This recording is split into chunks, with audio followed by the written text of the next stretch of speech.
They should name it porn. They should say porn, more porn.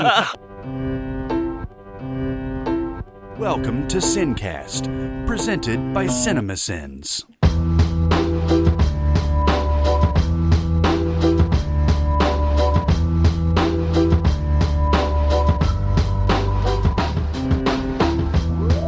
All right, so everybody, welcome to the SinCast. This is a MINIPOD of Jason Bourne, a movie that made a few $1 million over the weekend. Made almost exactly the same amount as Star Trek Beyond, by the way. But I am Chris Atkinson with Cinemasins, joined as always by the voice of Cinemasins, Jeremy Scott. Hello. And Barrett Scher from Music Video Sense. Howdy. And so, Jason Bourne, guys, what did you guys think of this? Wow, everybody looked right at me. The guy who said he was in this movie's pocket 2 weeks ago. I had a good time. It's the fourth best Matt Damon Bourne movie, and there's a lot of been there, done that. But some of what it tries to do succeeds. I think the action is very well done and very compelling, but it's not great. But also, it's not a piece of shit. No, it's real familiar, right? It's like going back to old territory and not really reinventing the wheel. I want to give you what you know you want. Yeah, I mean, I think some of the things I wanted from Bourne this gave me, and some of the things that it thought I wanted and gave me are tired, and they need to stop doing them. And we'll dive more into that in the spoilery section. I think Matt Damon is great as Jason Bourne. I think this is one of the most technologically ignorant movies ever scripted. Mm-hmm. To the point where it pulls you out of the movie several times. Mm-hmm. And we'll get specific on that shit too. What did you guys think? I don't think I liked it as much as you guys did. Actually, I don't think I liked it at all. I don't know why this story needed to be told. Mm. This was my main problem with it. And if you base all your action upon a story that doesn't need to be told, I feel like it's empty. Mm. And when you're talking about this particular story, and I don't want to get into the details yet, but when you're talking about this particular story, I'm just sitting there going, there's a point where Julia Stiles goes to Matt Damon and says, you need to find out what they did to you and all that. And I'm like, no, you don't. Yeah. No, you really don't. Yeah. And he could have legitimately, in character, said, no, I'm good, walked away, and it would have made sense. Yeah, exactly. Which is essentially what he does at the end of the movie anyway. Right. And like the whole reason for this story apparently mattering is that Bourne, being a guy who's been a brainwashed CIA killer all this time, is having a hard time out in the real world, and he's taken up bare knuckle boxing in the meantime. Somehow he was able to live a perfectly good life in India before this. Now he's resorting to bare knuckle boxing. He's because a tortured he's soul. Gladiator. Yeah. And what's weird is they do give you a one-punch fight victory. Yeah. And then they give you another fight where this guy holds his own against Bourne. Yeah. And I was like, well, pick one. Is he dominating this circuit, or is he, just one of many guys? Yeah. I think he was just kind of going through the motions during that other fight until he gets inspired by, an unlikely source. We had a real opportunity for a real Steel Bourne type movie, didn't we? Squandered. Squandered, yes. Where's Hugh Jackman showing up and it's like, I really believe in this guy. This guy's amazing. That's actually what Iron Hand is. Yeah. Yes, exactly. You're right. It's a lot of unnecessary. It just feels a lot of retread, like you said, familiar, right? Like, in fact, at the end of our spoiler talk, excuse me, I just burped on the podcast again. Mm-hmm. I'm going to pitch what I would do with the next Bourne movie if they keep making them, because I believe this is not a Terminator Genesis franchise killer bad level movie. No, it's not. And that. I think people will still want to see Matt Damon kicking ass as Jason Bourne in another movie. I just think they have to do a bunch of things different to breathe some life into. Yeah, in a way, you could possibly look at this as one of those reboot fourth movies, like how like Fast and Furious was or whatever. I don't think it's nearly the, I guess the exciting return that movie was for fans of Fast and the Furious movies. But if you were to just make this movie on its own, I guess, and there were no other Bourne baggage with this, I could see that being a decent beginning to a new sort of, I guess, second life of the movie. No, actually, that's a good idea. Like if this existed in its own universe, and you'd have like this grizzled old CIA vet that you're still murky on like the whole backstory, but he's trying to find his true self. I think that'd be an interesting movie. Right. It'd be more interesting than the retread of what it is. You guys are potentially stealing all my thunder. Well, we won't steal your thunder anymore. Just know that I don't think as a fourth Damon Bourne movie, it's not good for me. Maybe as an opening salvo to a new series of Bournes, it might be a pretty good start. But that's a tough one. How do you sort of reconcile that when you're watching it? Like, I have a lot of Bourne baggage. I can't, not have the Bourne baggage when I'm watching this. So, right. I mean, I guess for people who have never seen a Bourne before, it might be a great start for them. So there is that. I did not enjoy this movie much. So that's all I have to really say as far as like my non-spoilery stuff. All right. I think we're ready to get into spoilers. Let's do it. All right. So spoilers, eh? Whoop, whoop, whoop, whoop. There's your warning. Spoiler talk.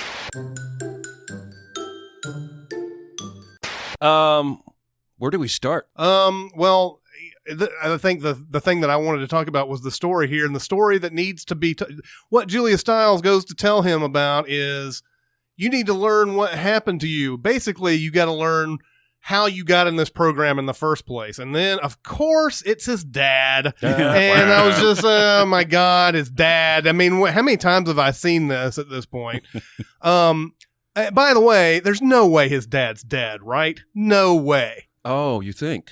They used a fairly recognizable character actor in Greg Henry to play his dad, and I don't see how he's actually dead. Why would you hire Greg Henry to be his dad? Well, he's an old white guy, so he'll probably come back as the bad guy. That's true. He will be the bad guy in the next one. Anything to say about it. Or Tom Wilkinson will be the bad. It'll be somebody like that. Eric Roberts will be in there.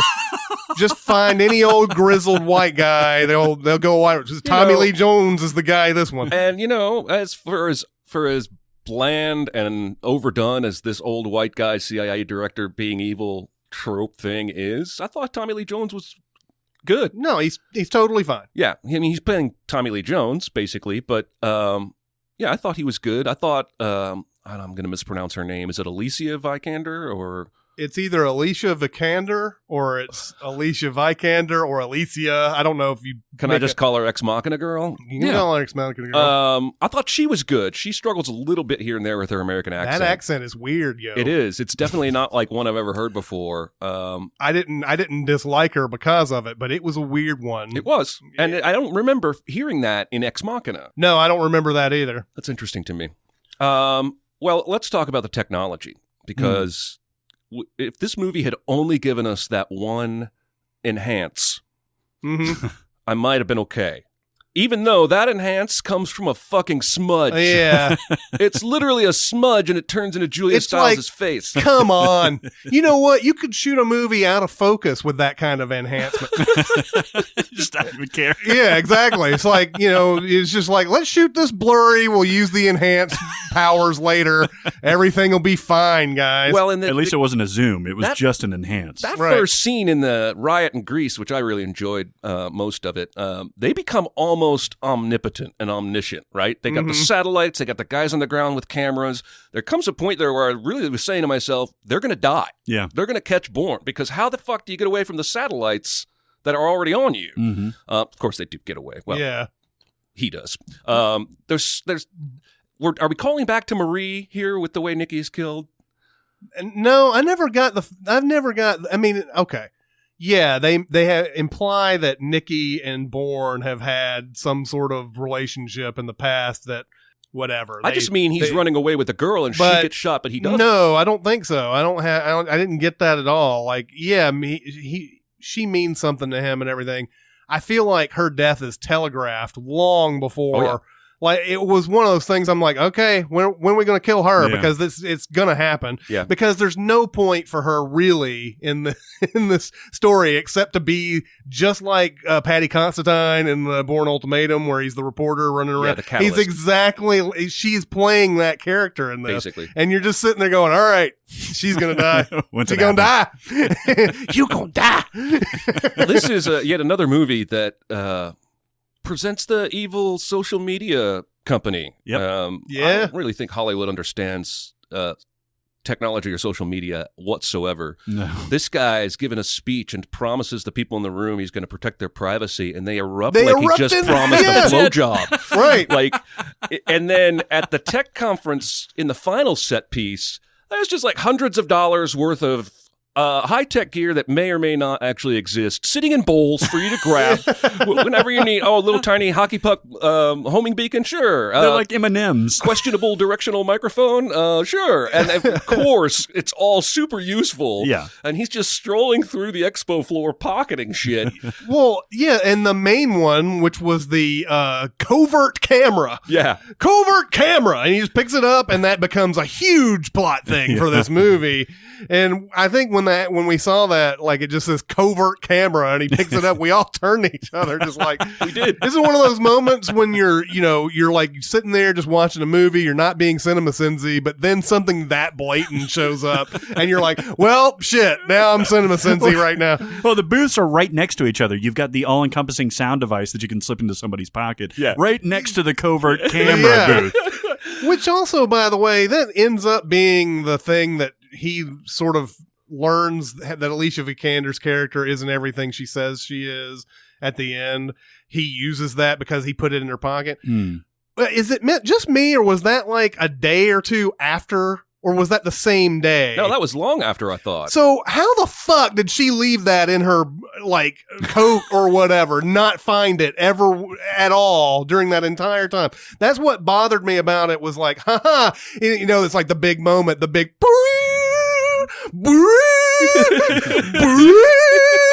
moment of Bourne. Oh, he had that camera in him the whole time. She told him the truth right there. She's finding out. She's been punked, And Well, I even felt like she was only saying in the car what she would say to keep her job, right? Like, I Yeah. didn't feel like she said anything to betray Bourne, really. right, I feel the same way. Okay. Okay, so the asset in this movie, Natalie Portman's ballet instructor, Yeah. who's unnamed, I think, in the whole movie. He He's just decides the at the asset. end, in order to get away from Bourne. Oh, by the way, he killed Bourne's dad. That's not a coincidence or course. anything. Right. He decides to leave the scene of the crime in a SWAT van, and there are hundreds of people around outside this casino.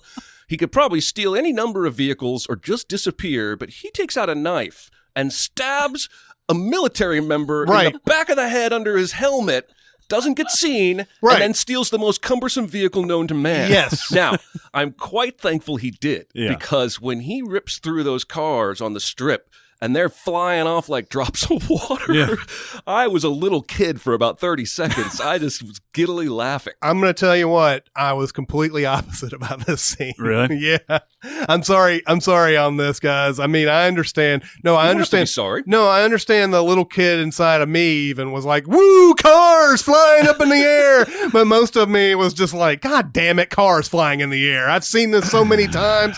I seen don't feel like I'd ever seen that shot. I've seen cars flying in the air, but I don't feel like I've ever seen dozens at It was in the once. Dark Knight, I thought. Like, it was, that's when they're under the bridge and all that, and he's Okay. like blasting through those cars. I feel like I've seen this shit before. But yeah, I mean, I get it. I mean, it's kind of fun in its own way. But I also felt like I've seen cars flying up in the air so many times, especially in this series, that it was just another, let's make it bigger and dumber this time. Well, especially in Vegas. Like, to me, Yeah. that ending got real Con Air-y for Yeah. me. Really quick. Well, I get that. Yeah. And there's a couple of things about the ending. One was immediately Con Air is what popped in my mind. And then I think this is one of the ultimate he survives this moments, is when he Oh my Bourne God. jumps off onto the top of the SWAT van and then gets run the fuck into a marquee. Yes. Oh my God. And he falls down. I nearly and he's like, died. okay, let's get going. I nearly died when that scene happened. Like he I was like, you're having me accept this right now? You really just, why don't you just, I mean, it's kind of like gets into that Fast and the Furious thing where like they're smashing through all the windows, driving through buildings and all that other stuff. And like, you know, there's that moment at the end of that big building crashing scene or whatever, where the car like falls to earth and you see it crumple and everything. I was like, you've seen them survive shit like that. So don't show me this car like they had stayed in it, they would have died or something. Yeah. Come on, give me a fucking break. And but this one right here was, I mean, think about the impact of your body going through a marquee sign. And yeah, he gets up and he kind of limps a couple of moments. So that you be also, like, he's been shot. And he's been shot. He limps a couple of moments, and and then of course the movie forgets all about it after that. Yeah. You know, it's like, I'm just going to get into a fight with a world-class assassin here. This movie the forgets. Battle of Ocean's 12 with Vincent Cassell and Matt Damon. This movie forgets a lot, and I felt like there was a wasted opportunity here to do something really cool when he realizes Tommy Lee Jones is talking to the guy that he's holding right there, and the asset comes and there's a fight and all that. But for a moment there, I thought they were going to let him listen in and like somehow use the CIA's comms against them. And they didn't do it. And I was really disappointed. So that will be something that shows up in my suggested fifth Bourne movie, is that they do something similar to that. Because I felt like that could have led to a very cool scene like the train station scene in Ultimatum, but instead we don't really get any scenes like that. Yeah, the movie tries to make hacking look cool, like many movies have tried to do, and no one can do. Well, let me ask you about that, because Alicia Vikander is like the hacking expert, right? In this movie, and she can do things that really nobody else in the CIA can do, supposedly. And that's her niche. Like, if you are a technological genius, typically, and I'm not saying this about everybody, but typically you don't have the most amazing social skills in the world. But like, then she says, I'm going to request to lead this mission to go capture Bourne. Yeah. Right. Yeah. And she's a tech analyst. Like, she's a really good one. Well, but why would you even... Nobody would be... I understand the director got involved because, oh, well, she's expendable, whatever. But like, why would you even entertain this notion? Yeah, no, that's dumb. I do think she's the head of their tech. Like, I think that we see a title on a door or a desk. Yeah. Oh, no, she is. Yeah. So she'd be like the head of the whole tech department. But yeah, she would not go operational the way that she would be in the room, but she wouldn't be David Strathairn or whatever. So that was a little silly. By the way, I am continually bothered by this series.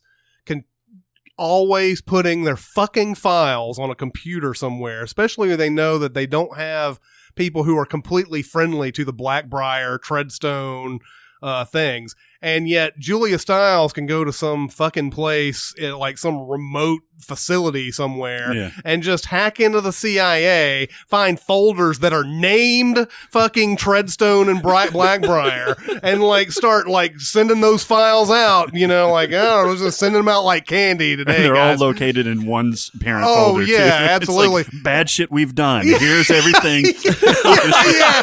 It's like people's porn folders. Yeah, I mean, they might as well. They should name it porn. They should say porn, more porn, still more porn. The really hard stuff. Yeah, stuff involving giraffes. You know, I mean, there's all sorts of things that they could do to hide this, and they don't. And it bothers me so much. They bothered me in the last one, even just the fact that they have files in the first place. When we first learn about Bourne and all these things that he's done, I always thought that it was a off the books program. Like, they didn't have written records of a lot of things just lying around anyway.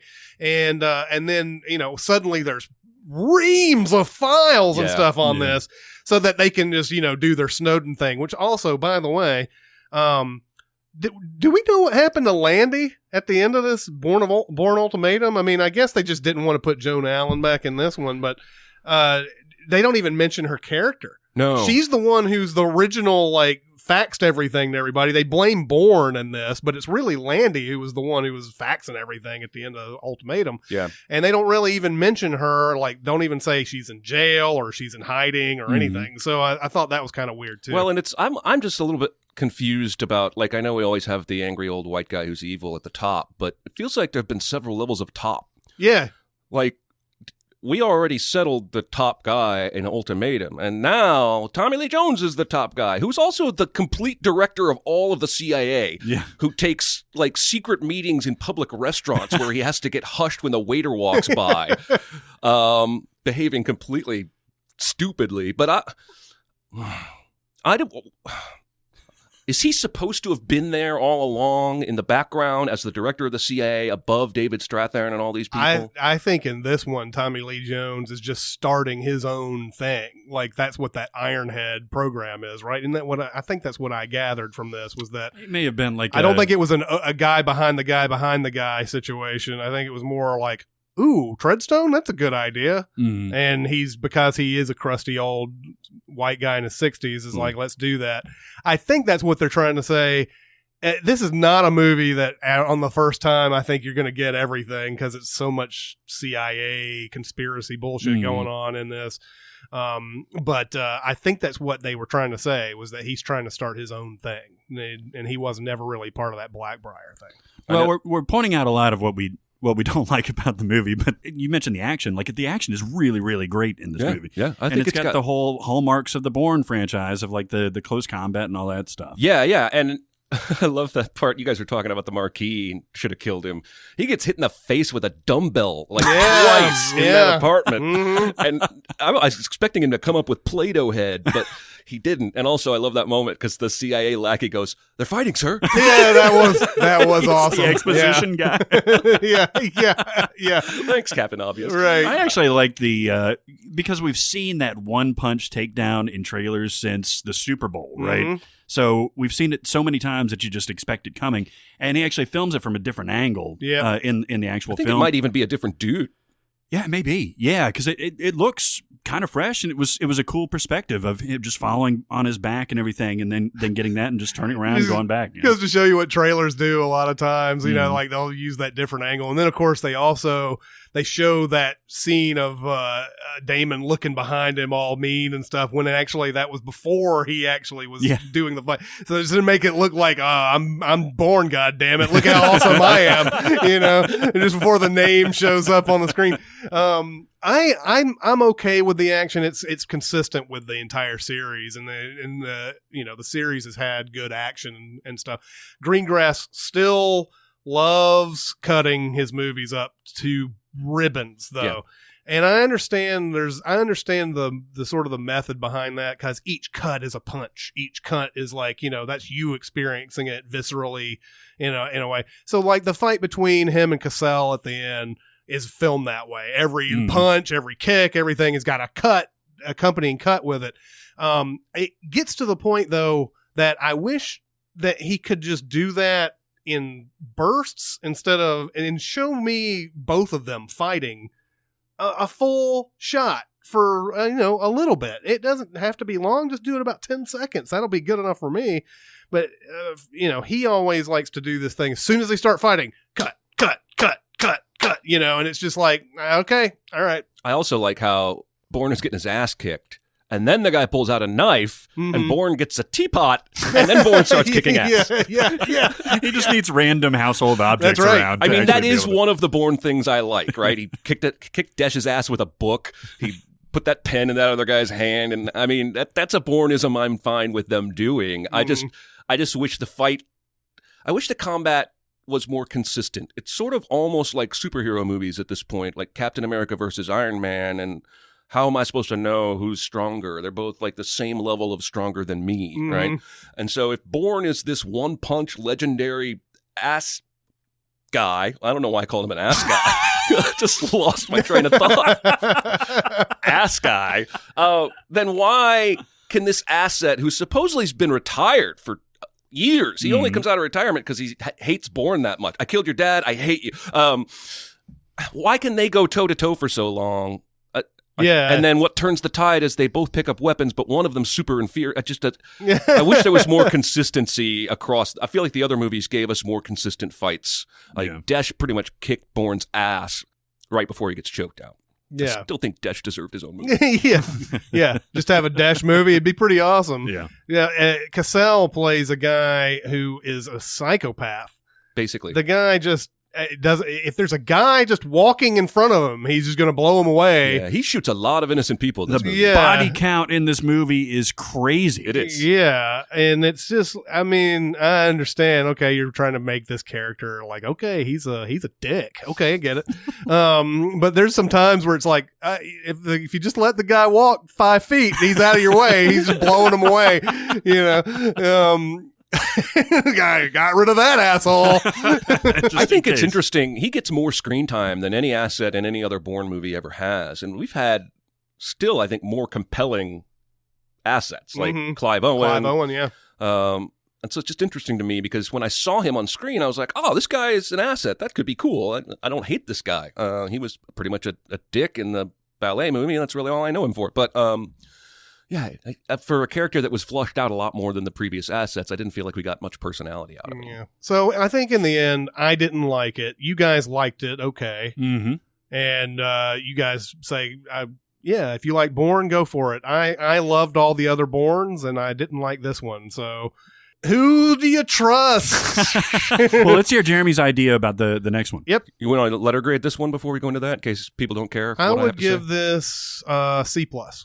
I would go with a solid B. I'm in the B- range. Mm-hmm.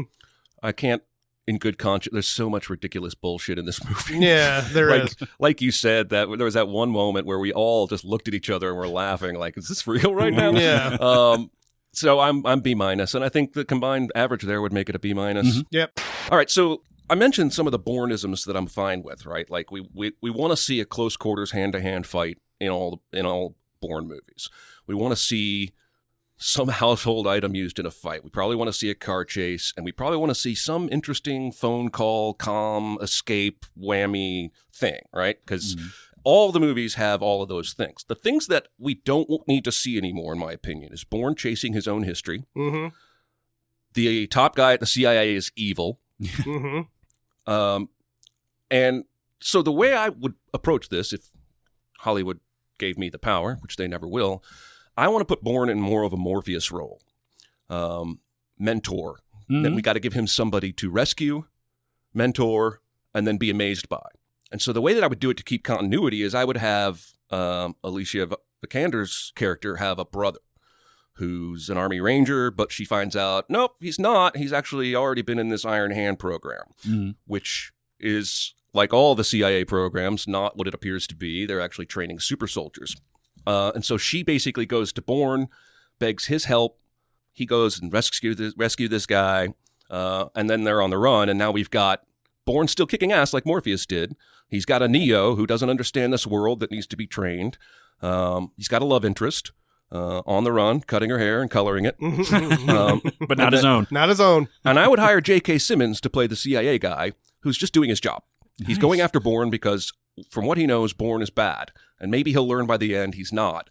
But he's not the master criminal that all these other crusty old white people are. Now, I wrote 2 or 3 pages on this. I could go deep if you want, and I'm not suggesting we should. But one other little nugget is I set one of the action pieces in Stockholm, which she's from, the actress is from Sweden, and I made their origin as though they were from Sweden. Nice. So that we can retroactively explain her weird accent. Yes. Where she got dialogue training from Aidan Gillen, and then, you know. I wouldn't mind seeing them bring in Aaron Cross, the Jeremy Renner character from Bourne Legacy. Yeah. I think you and I might be the only people that really kind of enjoyed that movie. Yeah. It's certainly not.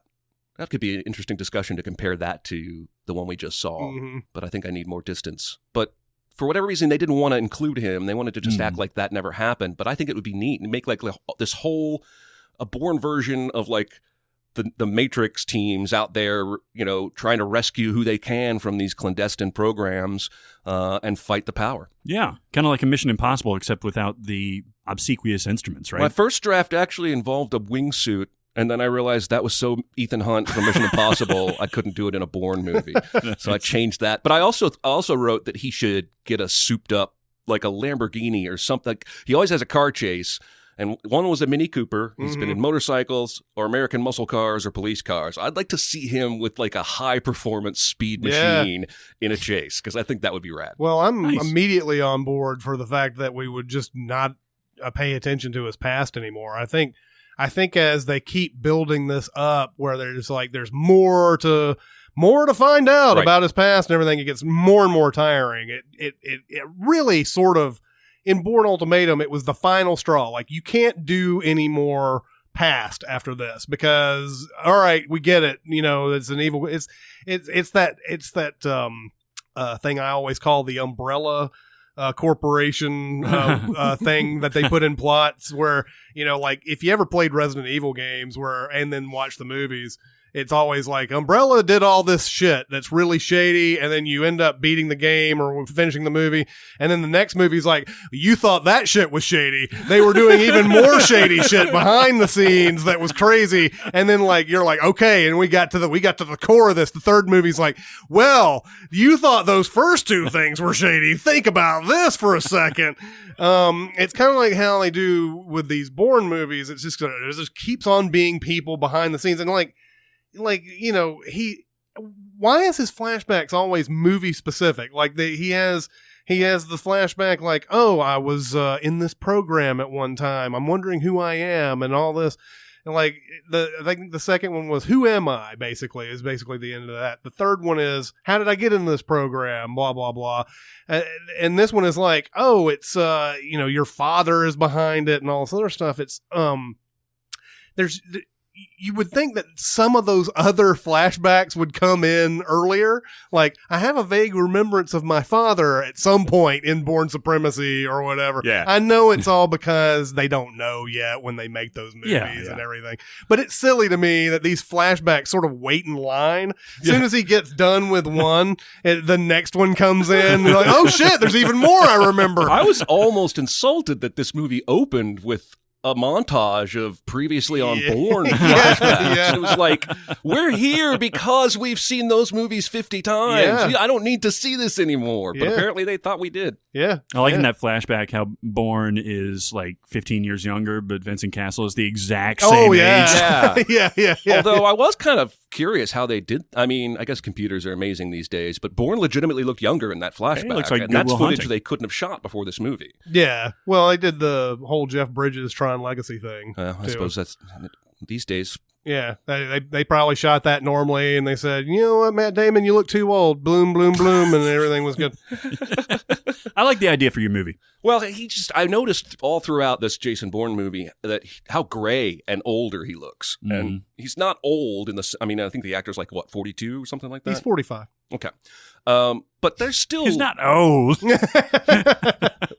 Neeson has proven that we like old guys kicking ass in the right circumstances. And so I think there's life for the Bourne franchise. I just think they need to do a hard left turn and stop exploring him as the main focus and let him be more like, I think Morpheus is the perfect analogy. Yeah. If he could have that sort of role where he's still a badass and he still kicks ass, but he's more of a mentor and a guide and help. He's realized maybe he's not the only one that needs help. Yeah, exactly. There were others, you know. Yeah, there were others.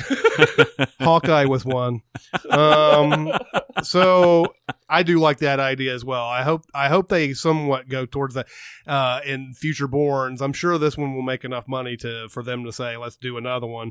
Anyway, I think that will be the SinCast MINIPod for this week. The next time we will do Suicide Squad. Squad, and we'll Squatty Pod. lay all of our commentary down on that PG-13 masterpiece. Suddenly PG-13. Did you see that the director was at a fan event and got caught up and said, fuck Marvel? and then had to apologize on Facebook. I love all my filmmaking brothers. I just got caught up in somebody else said it, and I just repeated it. Oh, yeah. You shouldn't have to apologize for that. Come on. That's so unnecessary. I agree. I just thought it was hilarious. Somebody Anyway. had one of those clandestine listening devices that they planted on him. Like Oh, it's one of the feuds in the world that I understand the least is the DC versus Marvel feud. Yeah. Like if you like comics and superheroes, what don't you like both? There's good and shit in both catalogs. You know, all those people read both sides. They just picked a side. I guess. But from what I understand, people who work at DC and people who work at Marvel are all friends anyway. So yeah, you would think. I mean, there's competition in the way of trying to make better stories than the other, but there's no like, haha, you fucking suck. yeah, it's not the rivalry the fans have made it. Right. But anyway, that will be it. And that's Chris Atkins and Jeremy Scott and Barrett Sher. We'll see you next time. Thanks for listening. Comment on our episodes on our SoundCloud page. Check us out on YouTube, Twitter, Facebook, and Reddit. And be sure to visit Cinemasins.com.